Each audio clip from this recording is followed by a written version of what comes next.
Hello everyone, welcome back to my channel. आज मैं आप लोगों के साथ एक न्यू फन फिक्सन शेयर करने वाली हूँ।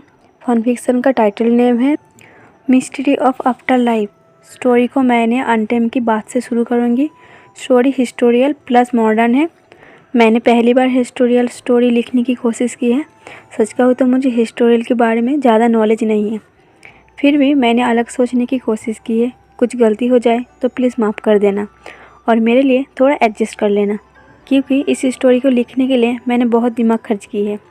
तो आज का फर्स्ट पार्ट शुरू करते हैं। पहले स्टोरी को शॉर्ट में समझाती हूँ। मॉडर्न लाइफ में सिर्फ बीइंग जन्म लेने वाली है, लैंजन नहीं। 1000 साल पहले कुछ ऐसी घटना घटेगी जो आप लोगों को स्टोरी सुनने के बाद पता चलेगा। लैंजन अपना बॉडी दांव पे लगा देगी। लैंजन की डेथ नहीं होगी। लैंजन की आत्मा और बॉडी अलग कर दिया जाएगा। लैंजन की बॉडी एक बर्फीली पहाड़ों में दफन रहेगा, जो 1000 साल के बाद बीइंग एक मॉडर्न लाइफ में जन्म लेगी और अपना प्यार और लैंजन को वापस ले आएगी। तो कहानी शुरू करते हैं। यान ली और जीन जेसुन दोनों कॉलेज टाइम से रिलेशनशिप में था। 5 साल के बाद दोनों मैरिज की। शादी के 2 साल के बाद यान ली प्रेग्नेंट था। डॉक्टर से पता चला यान ली ट्विंस बेबी जन्म देने वाली है, लेकिन यान ली की हेल्थ कंडीशन खराब थी। डॉक्टर जिन जेसुन को कहता है, आपकी वाइफ को डिलीवरी के टाइम जान को खतरा हो सकती है। मैं इस केस को हैंडल नहीं कर सकती हूँ। अफी ने शहर के बाहर अच्छे डॉक्टर को दिखाए। आप कहे तो मैं आपको एक अच्छे डॉक्टर की एडवाइस दे सकती हूँ। जिन जेसुन कहता है, आप जो भी डॉक्टर से कहेगी मैं उसी डॉक्टर के पास चला जाऊँगा, सिर्फ मेरी वाइफ सेफ रहनी चाहिए। डॉक्टर कहता है, तो ठीक है, मैं एक डॉक्टर को जानता हूँ, मैं उस डॉक्टर की अपॉइंटमेंट लेती हूँ, आप आपकी वाइफ को लेके चले जाना। डॉक्टर की बात मान यान ली और जिन जेसुन अगले दिन निकल पड़ता है। आधी रास्ते में यान ली पेन शुरू हो गया था। जिन जेसुन कहता है, यान ली तुम्हारी डिलीवरी के टाइम अभी 15 दिन बाकी है। यान ली दर्द में कहता है, मुझे पता नहीं, लेकिन मुझे बहुत पेन फील हो रही है। तभी आधी रास्ते में कार के सामने बाओसन सेरेन खड़ा था। बाओसन सेरेन एक बूढ़ी के भेष में खड़ा था। अचानक ड्राइवर कार रोक देता है। जिन जेसुन यान ली को संभाल रहा था। जिन जेसुन कहता है, ड्राइवर कार क्यों रोक दी? ड्राइवर कहता है, सर कार के सामने कोई खड़ा है। जिन जेसुन कार से बाहर आके कहता है, क्या बात है, आप कार के सामने क्यों खड़ा है? बाओसन सेरेन कहता है, यही पास मेरा घर है, आप आपकी वाइफ को ले जा सकती है, मैं आपकी मदद कर सकती हूँ। जिन जेसुन कहता है, आपको कैसे पता चला मेरी वाइफ की तबीयत के बारे में? बाओसन सेरेन कुछ नहीं कहता। जिन जेसुन हिप्नोटाइज की तरह बाओसन सेरेन की बात मान के यान ली को उस जंगल के बीच एक छोटे से घर में ले जाते हैं। यान ली कहता है, ये जगह इतनी अजीब क्यों है? बाओसन सेरेन कहता है, तुम्हें बहुत तकलीफ हो रही है? यान ली कहता है, हाँ। बाओसन सेरेन कहता है, तुम ईलिंग प्रक्रिया को दोबारा जन्म देने वाली हो, तो थोड़ी सी तकलीफ तो होगी। यान ली और जिन जेसुन कहता है, ये ईलिंग प्रक्रिया कौन है? बाओसन सेरेन कहता है, यहाँ आना तुम दोनों का तय था। ईलिंग प्रक्रिया खुद चाहता था आप दोनों को माता पिता के रूप में मिले। ईलिंग प्रक्रिया ने आप दोनों को खुद माता पिता चुना है। यान ली कहता है, पर ये ईलिंग प्रक्रिया कौन है और आप ये सब क्या कह रही है? बाओसन यान ली की बेली को हाथ से सहलाता है। यान ली की पेन एकदम से गायब हो गया था। फिर बाओसन सेरेन अपनी असली रूप में आता है। यान ली और जिन जेसुन दोनों ही शॉक्ड हो जाती है। बाओसन यान ली और जिन जेसुन को कहता है, तुम दोनों का ये पुनर्जन्म है। बाओसन सेरेन कहता है, मुझे पता है, अभी तुम दोनों के मन में बहुत सारा सवाल है, तुम दोनों का सभी सवालों का जवाब मिल जाएगा, मैं जैसा कह रही हूँ वैसा करो। बाओसन यान ली को कहता है, तुम अपनी बेली पर हाथ रखो और तुम्हारे हस्बैंड को भी कहो तुम्हारी बेली पर हाथ रखने की। जिन जेसुन भी यान ली की बेली पर हाथ रखता है। बाओसन सेरेन उन दोनों की फोरहेड पर टिक मारता है।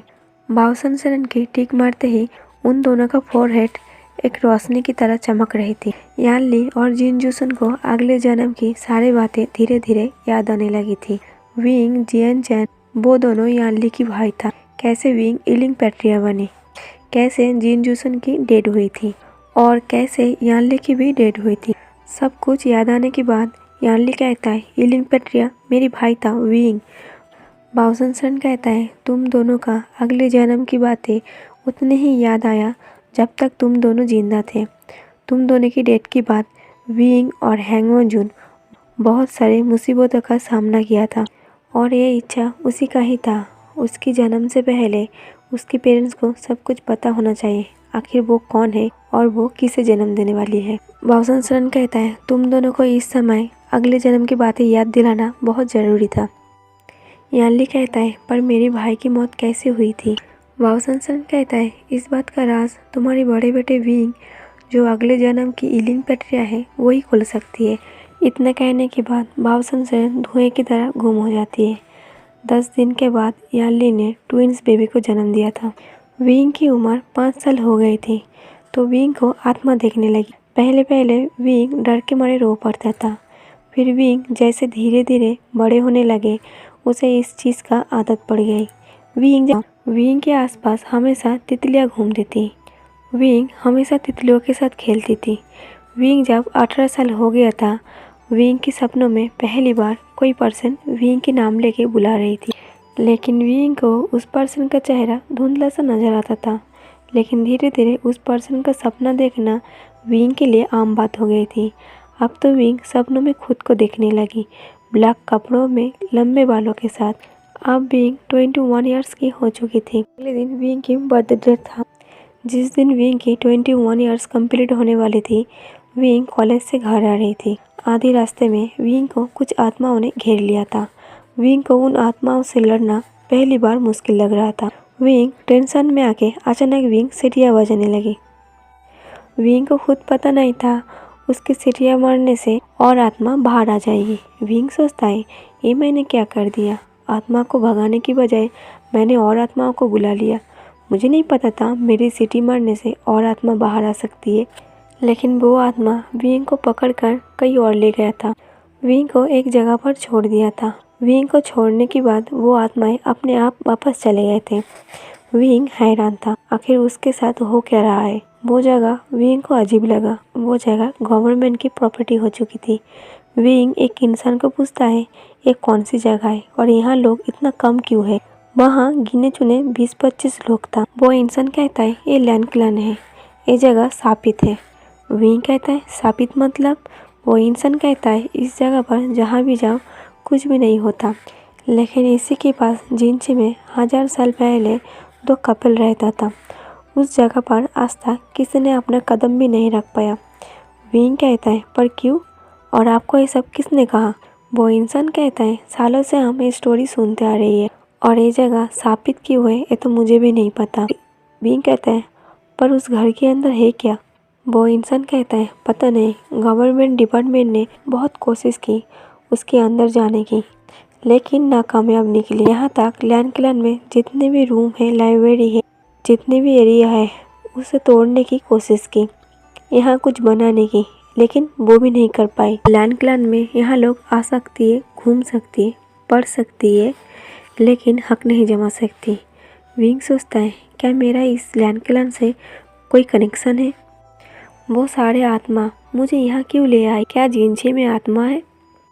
क्या वो आत्माएं मुझे यहाँ मदद के लिए ले आई? विंग जिनछे में जाता है। विंग उस घर में जाता है। विंग उस घर को देखते ही विंग का ऐसा लगा जैसे कोई उसके अंदर से उसे बुला रही है। विंग हिप्नोटाइज की तरह घर के अंदर धीरे धीरे कदम बढ़ाते हुए चला जाता है। विंग को अंदर जाते ही हर तरफ हंसने की आवाज़ गूंज रही थी। कोई डबल साउंड में कह रहा था, विंग मुझे परेशान मत करो। दूसरे साइड से कह रहा था, विंग नॉनसेंस हरकतें बंद करो। फिर एक साइड से कहता है, विंग तुम कब सुधरेगी? विंग चिल्लाता है और अपने दिमाग को रिलैक्स करता है। विंग सोचता है, यहाँ तो कुछ भी नहीं है। विंग देखता है उस घर के अंदर कुछ भी नहीं था, सिर्फ कुछ किताबें थी, एक गुरचेन थी और 2 तलवार। विंग उस 2 तलवार को हाथ में लेता है, एक काला और एक वाइट। विंग को उस तलवार में कुछ महसूस हो रहा था। विंग वाइट कलर की तलवार को देखता है और उसको ओपन करता है। उस तलवार को ओपन करते ही विंग बेहोश हो जाता है। विंग अपने रूम में था। रात के ठीक 12 बजे विंग सपने में देखता है विंग रो रहा है। ऐसा लग रहा था विंग की रोने की वजह से आसमान फट रही है। अंधेरी काली रात, आसमान में बारिश हो रही थी। विंग रोते हुए किसी लैंजन के नाम ले रही थी। एक पर्सन विंग के सामने आता है। विंग जो हर रोज सपनों में देखता है वही पर्सन, व्हाइट कपड़ों में, लंबे बालों के साथ, और विंग के आंसू पोंछते हुए कहता है, विंग मैं तुम्हारे लिए 1000 साल नहीं, कई 1000 साल इंतजार कर सकती हूँ, बस तुम कभी हार मत मानना। पहले की तरह विंग को उस पर्सन का चेहरा ठीक से नजर नहीं आ रही थी। विंग सपनों में उस पर्सन की चेहरा देखने की कोशिश करता है, लेकिन तभी विंग की कॉल रिंग हो रही। विंग की नींद खुलता है। विंग देखता है वो अपने रूम में है। विंग शॉक था। विंग सोचता है मैं घर में कैसे, मैं तो लैंड क्लन था। फिर विंग कॉल को उठाते हुए कहता है जियान चैन, मैं तो अभी उसका चेहरा देखने वाला था, पर तुमने मेरी नींद खराब कर दी और मेरा सपना भी। जियान चैन कहता है फिर से वही सपना, तुम एक मिस्ट्री हो और तुम्हारा सपना भी। ये सब छोड़ो, मैं तुम्हें बर्थडे विश करने वाली थी। हैप्पी बर्थडे मेरे भाई। विंग कहता है थैंक यू। जियान कहता है मैं सोचा था आज रात को पार्टी करेंगे, लेकिन तुम ऐसी जगह पे रहती हो, लोगों को दिन में भी डर लगेगा। विंग कहता है कोई बात नहीं, कल आ जाना, अभी सो जाओ, नहीं तो मैं तुम्हारे पास आत्मा भेज दूंगी।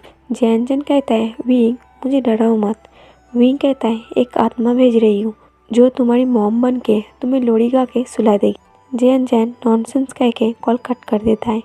विंग उस पर्सन के बारे में सोचते हुए सो जाता है। सुबह के 5 बजे विंग नींद से उठता है। उठ के मेडिटेशन कर रही थी।